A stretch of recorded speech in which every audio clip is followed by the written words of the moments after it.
My next guest is a self-described lapsed Catholic.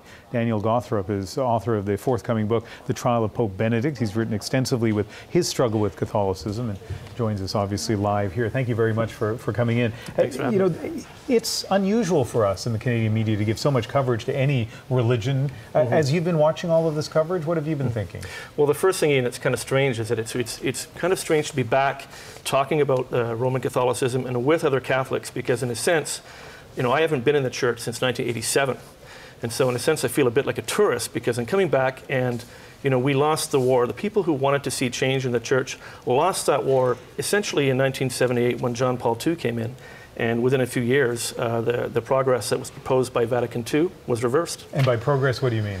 Well, I mean, looking at some devolution of powers and decentralization, giving more power to you know, the laity, and looking at things like women as priests, looking at things like Humanae Vitae, that kind of progress, and also all of it, gay marriage as well. You've written a lot in the Tyee, a website based here in Vancouver. Very eloquent writing, and you're not an embittered former Catholic. You're somebody who clearly loves the church. Maybe you wish you could love the church, but you have a hard time loving it given the way that it has been led. What about the way it will be led? Well, I think that with this selection of Pope Francis, we're looking at someone who seems to be, the early reviews on him are that he could be in every camp.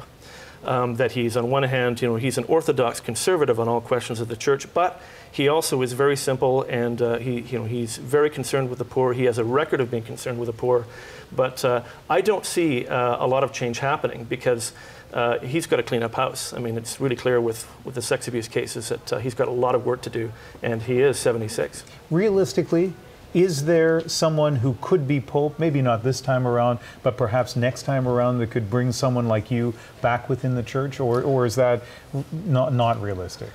It's really hard to say. It's like trying to predict. I don't know how it would be to predict. I can't see it happening, because not unless the entire church was willing to revisit some of the questions of that 3-year, council. So explain that to me again. Well, I think, you know, if there was a Vatican III, for example, where you opened up, you know, discussion and debate on all these issues, and not just from the liturgy, but also the place of, like, you know, of celibacy, of allowing priests to marry, you might find a situation where, I mean, if we did find a situation where suddenly you were able to be Catholic, you were able to look at the Gospels the way that, you know, the way that all the great saints did, but you were able to live a normal life like other Christian religions do, then that might be something to look at. Interestingly, for all the talk of a new pope, a new direction, a new personality, no one is suggesting that there'll be those kinds of changes this time around. But thank you very much for coming and talking with us. And of course, you have a book that's coming out very soon. Daniel Gawthrop, thank you so much. Okay, thanks, Ian.